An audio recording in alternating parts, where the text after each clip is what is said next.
সুপ্রিয় শিক্ষার্থী, তোমরা কেমন আছো? আশা করি ভালো আছো এবং এই অনলাইন ক্লাসগুলো তোমরা গুরুত্বের সাথে নিচ্ছ, কারণ সময় কারোর জন্য বসে থাকে না। তোমাদের এই পড়াশোনার উপরে নির্ভর করবে তোমাদের একটি ভালো রেজাল্ট, এবং তোমরা ভবিষ্যতে কী করবে এই রেজাল্টের উপরে নির্ভর করবে, এবং মেঘনা শিল্পনগরী স্কুল অ্যান্ড কলেজকে একটি ভালো ফলাফল উপহার দিতে পারবে। সুপ্রিয় শিক্ষার্থী, গত ক্লাসে আমি তোমাদের কিছু বহু নির্বাচনী বা জ্ঞানমূলক প্রশ্ন দিয়েছিলাম। আশা করছি তোমরা প্রশ্নগুলোর উত্তর পেরেছ, আর যারা পারোনি তারা লিখে নাও। সমাজবিজ্ঞানের জনক অগাস্ট ক্লদ, তিনি একজন ফরাসি দার্শনিক এবং সমাজবিজ্ঞানী ছিলেন। 1839 সালে সোশিওলজি শব্দটি ব্যবহৃত হয়। সোশিওলজি শব্দটি দুটি শব্দের সমন্বয়ে গঠিত, একটি ল্যাটিন শব্দ সোসিয়াস আর একটি গ্রিক শব্দ লোগোস। এছাড়াও কিছু সংজ্ঞা দেওয়া ছিল। তোমাদের পরীক্ষায় এভাবে কিছু সংজ্ঞা দেওয়া থাকবে, লিখতে হবে যে সংজ্ঞাটি কোন বিজ্ঞানী দিয়েছে। যেমন সমাজবিজ্ঞান হলো সামাজিক ক্রিয়াকর্ম বা কার্যাবলীর বিজ্ঞান। এই সংজ্ঞাটি কোন বিজ্ঞানী প্রদান করেছে? তোমাদের লিখতে হবে বিজ্ঞানী সংজ্ঞাটি প্রদান করেছেন সমাজবিজ্ঞানী ম্যাক্স ওয়েবার। এই কারণে সংজ্ঞাগুলো তোমাদের অবশ্যই মনে রাখতে হবে, আর এই সংজ্ঞাগুলো তোমাদের জ্ঞানমূলক প্রশ্নে থাকে, বহু নির্বাচনী প্রশ্নগুলোতেও থাকে। সুপ্রিয় শিক্ষার্থী, এখন আমি তোমাদের আজকে সমাজবিজ্ঞানের প্রকৃতি, পরিধি এবং তার আলোচ্য বিষয়গুলো নিয়ে আলোচনা করব। সমাজবিজ্ঞানের প্রকৃতি।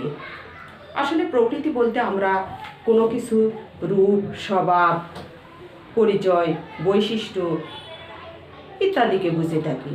আর সেক্ষেত্রে সমাজবিজ্ঞানের প্রকৃতি বলতে আমরা সাধারণত সমাজবিজ্ঞানের বৈশিষ্ট্য বা তার পরিচয়কে বুঝে থাকি। সমাজবিজ্ঞানের সংজ্ঞার মধ্যে কিন্তু সমাজবিজ্ঞানের বৈশিষ্ট্য লুকায়িত। তাহলে দেখি আমরা প্রকৃতির বা সমাজবিজ্ঞানের বৈশিষ্ট্যগুলো কী।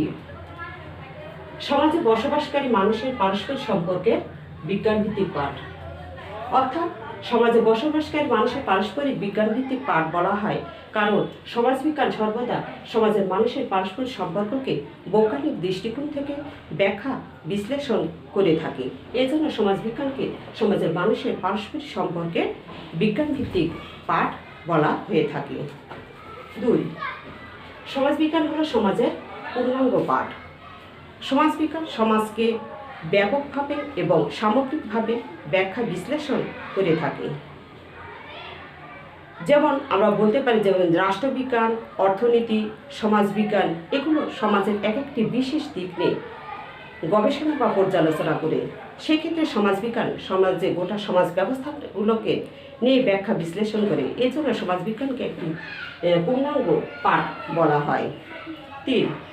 সমাজবিজ্ঞান হলো সমাজের বিজ্ঞানভিত্তিক পাঠ, অর্থাৎ সমাজবিজ্ঞানীরা সমাজ গবেষণার ক্ষেত্রে সর্বদা বৈজ্ঞানিক পদ্ধতি বা কৌশল অবলম্বন করে থাকে, আর এ কারণে সমাজবিজ্ঞানকে বিজ্ঞানভিত্তিক পাঠ বলা হয়। 4. সমাজবিজ্ঞান একটি বিশ্লেষণ ভিত্তিক পাঠ। সমাজবিজ্ঞানের মূল লক্ষ্য হলো সমাজের বাস্তবতা তুলে ধরা, অর্থাৎ গোটা সমাজ ব্যবস্থাটাকে নিখুঁতভাবে ব্যাখ্যা বিশ্লেষণ করা। সমাজ কেমন হওয়া উচিত, কৃষির ভিত্তিতে সমাজ গড়ে ওঠে ইত্যাদি বিষয়গুলো ও ব্যাখ্যা বিশ্লেষণ করে থাকে। সমাজের গঠন প্রকৃতি ও কাঠামো সম্পর্কে পাঠ।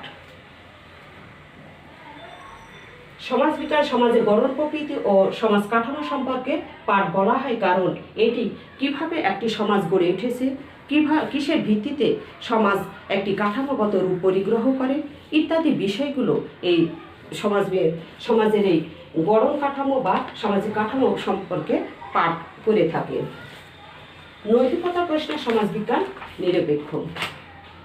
সমাজবিজ্ঞানের মূল লক্ষ্য হল সমাজের বাস্তবতা সর্বদা নিখুঁতভাবে ব্যাখ্যা বিশ্লেষণ করা। সমাজ কেমন হওয়া উচিত, কোনটা ঠিক কোনটা বেঠিক, সমাজ কোনটা অনুচিত কোনটা উচিত ইত্যাদি বিষয়গুলো ব্যাখ্যা বিশ্লেষণের ক্ষেত্রে সমাজবিজ্ঞান সর্বদা নিরপেক্ষ থাকার চেষ্টা করে, আর এ কারণে সমাজবিজ্ঞানকে নৈতিকতার ক্ষেত্রে নিরপেক্ষ বলা হয়ে থাকে। সমাজবিজ্ঞান সামাজিক স্থিতিশীলতা ও গতিশীলতার বিজ্ঞান বলা হয়। সুপ্রিয় শিক্ষার্থী, এখানে তোমাদের একটি জ্ঞানমূলক প্রশ্ন থেকে যায়।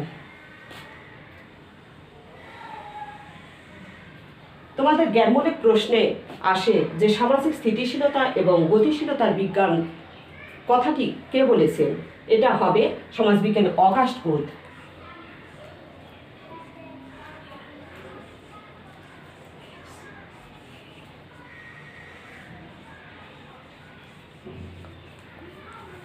অগাস্ট কোথ সামাজিক স্থিতিশীলতা গতিশীলতার বিজ্ঞান। সামাজিক স্থিতিশীলতা গতিশীলতার বিজ্ঞান বলতে সমাজবিজ্ঞান একদিকে যেমন সমাজের স্থিতিশীল অবস্থা ব্যাখ্যা বিশ্লেষণ করে থাকে, অন্যদিকে গতিশীল অর্থাৎ পরিবর্তনশীল সমাজের ব্যাখ্যা ও বিশ্লেষণ করে থাকে। এ কারণে সমাজবিজ্ঞানকে সামাজিক স্থিতিশীলতা ও গতিশীলতার বিজ্ঞান বলা হয়। সামাজিক স্তরবিন্যাস সম্পর্কিত আলোচনা। পৃথিবীর এমন কোনো সমাজ নেই যে সমাজে সামাজিক স্তরবিন্যাস লক্ষ্য করা যায় না। সকল সমাজে সামাজিক স্তরবিন্যাস বা শ্রেণী ভেদাভেদ লক্ষ্য করা যায়। শ্রেণী সম্পর্ক, শ্রেণী ভেদাভেদ এই বিষয়গুলো এই সামাজিক স্তরবিন্যাস সম্পর্কিত শাখায় আলোচনা করা হয়ে থাকে। এর জন্য সমাজবিজ্ঞানকে সামাজিক স্তরবিন্যাস সম্পর্কিত আলোচনা বা পাঠ্য বলা হয়ে থাকে। তাহলে আমরা সুপ্রিয় শিক্ষার্থী, আমরা সমাজবিজ্ঞানের এই প্রকৃতি আলোচনা থেকে বলতে পারি যে সমাজবিজ্ঞান সামগ্রিকভাবে সমাজের বিজ্ঞান ভিত্তিক বিশ্লেষণ, আর এই বিশ্লেষণ বস্তুনিষ্ঠ এবং মূল্যবোধ নিরপেক্ষ হয়ে থাকে। প্রিয় শিক্ষার্থী, এখন আমি তোমাদের সমাজবিজ্ঞানের পরিধি এবং তার আলোচ্য বিষয়গুলো নিয়ে আলোচনা করব। সমাজ সর্বদা পরিবর্তনশীল।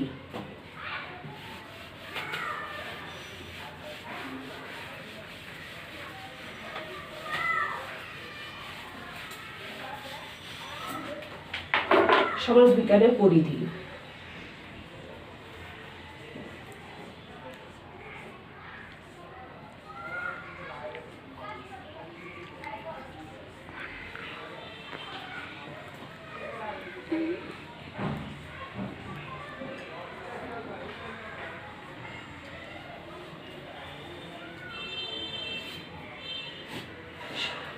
সমাজবিজ্ঞানের পরিধি। সমাজবিজ্ঞানের পরিধি। সমাজ সর্বদা পরিবর্তনশীল এবং গতিশীল। আর এই সমাজবিজ্ঞানের মূল লক্ষ্য হলো বিভিন্ন ব্যক্তি, গোষ্ঠী এবং প্রতিষ্ঠানের মধ্যে একটি কার্যকারণ সম্পর্ক বা যোগসূত্র নির্ণয় করা এবং তা ব্যাখ্যা বিশ্লেষণ করা। আর এই বিশ্লেষণের ক্ষেত্রে সমাজবিজ্ঞানের ব্যক্তি যেমন বৃদ্ধি পাচ্ছে, তেমনি সমাজবিজ্ঞানের গবেষণার ক্ষেত্র বৃদ্ধি পাচ্ছে। আর এই গবেষণা ক্ষেত্র বৃদ্ধি পাওয়ার ফলে সমাজবিজ্ঞানের বিভিন্ন শাখা প্রশাখারও সৃষ্টি হচ্ছে এবং সমাজবিজ্ঞানের পরিধিও উত্তরোত্তর বৃদ্ধি পাচ্ছে। প্রিয় শিক্ষার্থী, পূর্বেই আমরা সমাজবিজ্ঞানের সংজ্ঞা এবং প্রকৃতির আলোচনায় আমরা দেখতে পেয়েছি যে সমাজ হচ্ছে একটি পূর্ণাঙ্গ বিজ্ঞান ভিত্তিক পাঠ, অর্থাৎ গোটা সমাজ ব্যবস্থাটাকে নিখুঁতভাবে ব্যাখ্যা বিশ্লেষণ করাই হলো সমাজবিজ্ঞানের লক্ষ্য। আর এই ব্যাখ্যা বিশ্লেষণ করার মাধ্যমে আমরা দেখতে পেলাম যে সমাজবিজ্ঞানে বিভিন্ন গবেষণা ক্ষেত্র, নতুন নতুন গবেষণা ক্ষেত্র সৃষ্টি হয়েছে, আর এই গবেষণার ফলে বিভিন্ন শাখা প্রশাখার উদ্ভব ঘটে। আর এই সমাজবিজ্ঞানের শাখা প্রশাখাগুলো আলোচনা করলে আমরা সমাজবিজ্ঞানের পরিধিগুলো সুস্পষ্টভাবে জানতে পারব।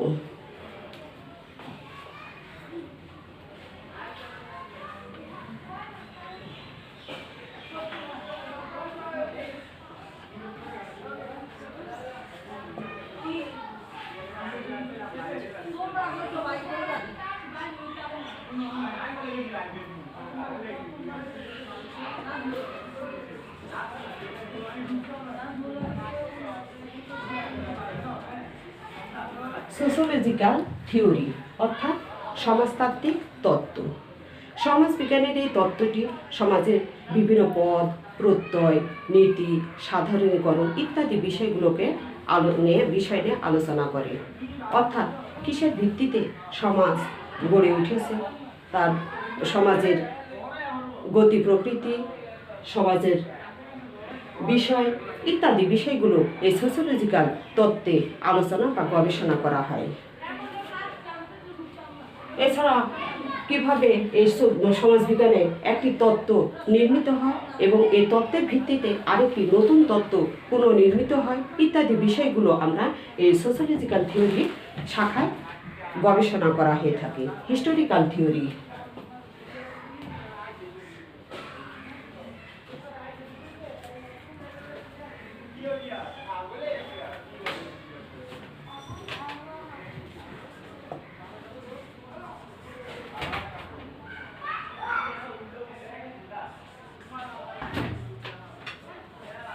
হিস্টোরিক্যাল থিওরি অর্থাৎ ঐতিহাসিক সমাজতত্ত্ব। ঐতিহাসিক সমাজতত্ত্বটা অতীত এবং বর্তমান সমাজের উদ্ভব, ক্রমবিকাশ, অতীত সমাজের সমাজ কাঠামো, অতীত সমাজের মানুষের জীবনযাত্রা প্রণালী, তাদের অর্থনৈতিক ব্যবস্থা, তাদের শিল্প ব্যবস্থা, বর্তমান সমাজের মানুষের জীবনযাত্রা প্রণালী, অর্থনৈতিক সামাজিক কাঠামো, শিল্প ব্যবস্থা ইত্যাদি বিষয়গুলো এই হিস্টোরিক্যাল থিওরিতে আলোচনা বা গবেষণা করা হয়ে থাকে। Sociology of family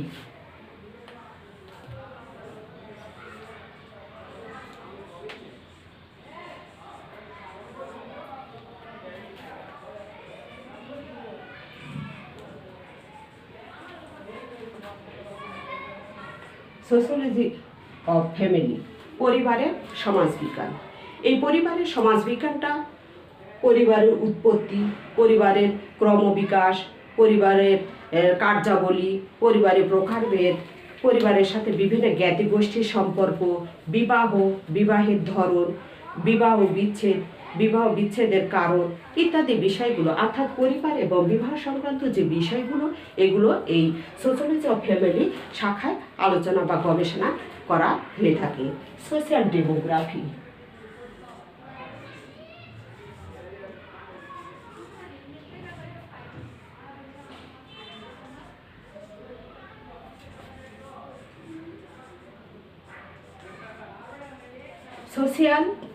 social demography সামাজিক জনবিজ্ঞান।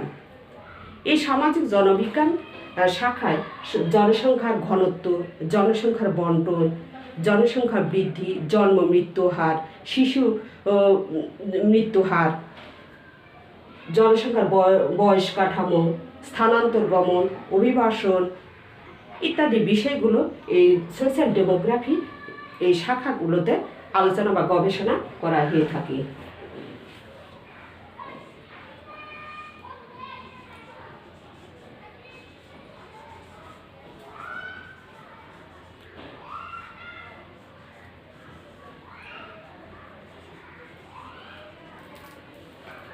Rural and urban sociology.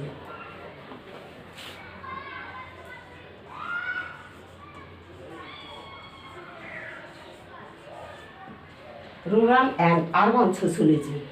এই রুরাল অ্যান্ড আরবান সোশিওলজিতে গ্রামীণ এবং নগর সমাজবিজ্ঞান। এই গ্রামীণ এবং নগর সমাজবিজ্ঞানেতে গ্রামের মানুষের জীবনযাত্রা প্রণালী, গ্রামীণ সমাজ কাঠামো, গ্রামের মানুষের অর্থনৈতিক কাঠামো, গ্রামের মানুষের বিচার কাঠামো ইত্যাদি বিষয়গুলো এই গ্রামীণ সমাজবিজ্ঞানগুলোতে আলোচনা করা হয়। আর আরবান সোশিওলজি নগর সমাজবিজ্ঞান। এই নগর সমাজবিজ্ঞান এই শাখায় নগরের মানুষের অর্থনৈতিক, সামাজিক, তাদের শহরের জীবনযাত্রা প্রণালী, তাদের সংস্কৃতির জীবনযাত্রা, রাজনৈতিক বিষয়গুলি ইত্যাদি বিষয়গুলো এই রুরাল অ্যান্ড আরবান সোশিওলজিতে গবেষণা বা পর্যালোচনা করা হয়।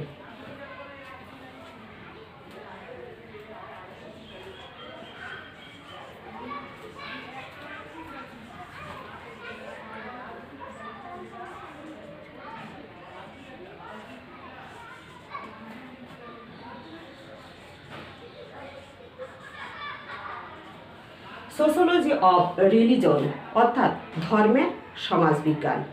এই ধর্মের সমাজবিজ্ঞান ধর্মের উৎপত্তি, ধর্মের ক্রমবিকাশ, সমাজ জীবনে ধর্মের গুরুত্ব, বিভিন্ন ধর্মের পারস্পরিক সম্পর্ক, ধর্মীয় আচার অনুষ্ঠান, ধর্মীয় প্রতিষ্ঠান ইত্যাদি বিষয়গুলো এই সোশ্যোলজি অফ রিলিজন গ্রন্থে বা শাখায় আলোচনা বা গবেষণা করা হয়ে থাকে।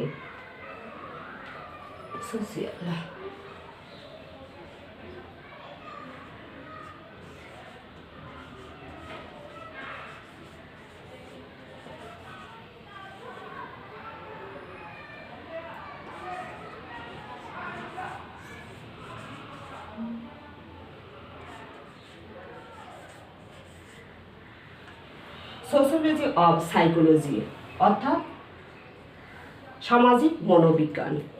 এই সামাজিক মনোবিজ্ঞানটা সমাজের মানুষের মনোভাব, রীতিনীতি, তাদের ব্যক্তিত্ব, প্রেরণা, আবেগ, কালচার ইত্যাদি বিষয়গুলো এই সোশ্যোলজি অফ সাইকোলজি শাখায় আলোচনা, গবেষণা, পর্যালোচনা করা হয়ে থাকে। Cultural sociology.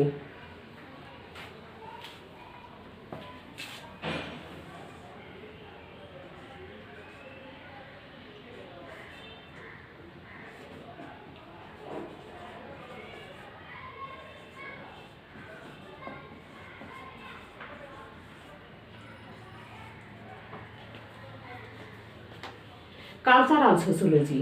এই কালচারাল সোশ্যোলজিটি সমাজের মানুষের বস্তুগত বা অবস্তুগত সংস্কৃতিগুলো আলোচনা করা হয়ে থাকে। বস্তুগত সংস্কৃতি কি, অবস্তুগত সংস্কৃতি কি, বস্তুগত এবং অবস্তুগত সংস্কৃতি এই মানুষের সমাজ জীবনকে কিভাবে প্রভাবিত করে ইত্যাদি বিষয়গুলো এই কালচারাল সোশ্যোলজি গ্রন্থে আলোচনা করা হয়।